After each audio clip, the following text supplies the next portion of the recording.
Bonjour à tous, je vous souhaite la bienvenue à 5 minutes pour comprendre la Bible. Aujourd'hui, nous allons voir deux autres feeds que sont le cessationnisme et la théologie libérale. Je me nomme Johan Mouba, je suis coéquipier à Évangélisation en Action. 5 minutes pour comprendre la Bible poursuit 4 objectifs. Rendre la Bible accessible à tous, se dégager des filtres traditionnels, comprendre les alliances de Dieu avec l'humanité et libérer le potentiel à l'évangélisation. Donc la théologie qui s'appelle le cessationnisme, en fait, prône la cessation des dons spirituels. Elle a commencé dans les années 1800, donc notamment avec un livre de Warfield qui s'appelle Counterfeit Miracle, donc miracle falsifié.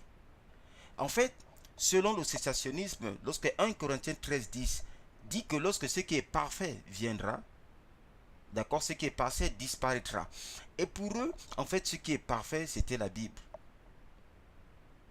Et 2 Thessaloniciens 2:9 parle de faux signes et de faux miracles, d'accord, qui seront faits par des personnes qui ne sont pas des serviteurs de Jésus-Christ. Et donc c'est pour cela qu'il y a eu une certaine négativité autour de ça. Et ils sont arrivés à la conclusion que les miracles, c'était juste pour le temps de Jésus et des apôtres. Et selon la théologie du dispensationalisme, c'est aussi pour la période du millénium. Et donc pas pour aujourd'hui. D'accord. Mais certains prônent une sorte de cessationnalisme partiel, c'est-à-dire que les miracles ont été utilisés au temps de l'Église avec les apôtres pour que le message de foi soit répandu. Et d'autres pensent que des fois Dieu fait encore des miracles dans des contrées où l'évangile n'est pas encore répandu. Vous voyez, donc, en tout cas, c'est autour de la même idée que les miracles ne seraient plus pour notre temps. Et le Calvin dit, si Dieu veut guérir, il le fera. Pas besoin d'implication humaine. Vous voyez, c'est toujours cette considération d'une certaine volonté, d'une certaine souveraineté de Dieu.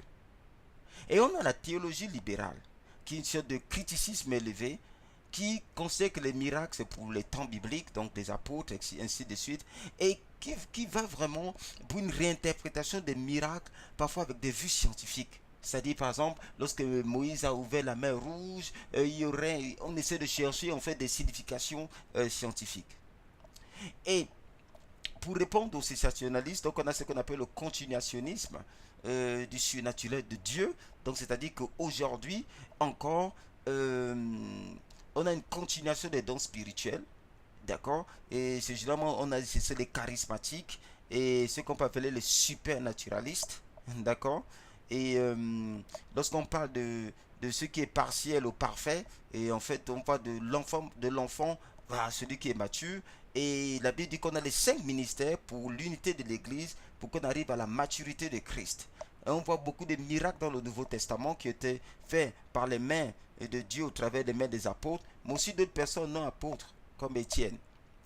D'accord. Et on connaît le passage de Marc 16 qui dit que voici les miracles accompagneront ceux qui auront cru.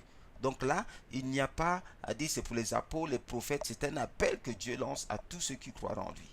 Donc aujourd'hui, Dieu cherche des ambassadeurs qui collaborent avec lui. Une épouse engagée dans une relation avec lui. Parce qu'on est dans une meilleure alliance.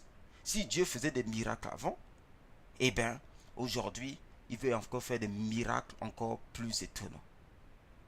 Donc aujourd'hui, nous avons vu que le cessationnisme et la théologie libérale, c'est de limiter les miracles de Dieu, le surnaturel de Dieu, à la période des apôtres, à des périodes passées, ou de la mettre à une période peut-être à la période du millénium, donc du règne de Jésus. Mais toutefois, la Bible nous montre clairement que Jésus-Christ est le même hier, aujourd'hui, éternellement. Et il agit au travers de ceux qui ont la foi en eux, et que le surnaturel de Dieu, les signes, les miracles, les prodiges, sont non seulement pour la restauration du corps de Christ, mais aussi pour pouvoir aller avec puissance répandre l'évangile. L'attention des gens va être captivée par le surnaturel de Dieu. L'évangile va à la puissance. Comme l'apôtre Paul a dit, j'ai répandu l'évangile dans des contrées où personne n'est allé. Par la puissance des signes, des miracles, des prodiges, par la puissance du Saint-Esprit. Donc allons-y avec cette confiance que le surnaturel de Dieu, les dons spirituels, c'est encore pour aujourd'hui. Dieu vous bénisse.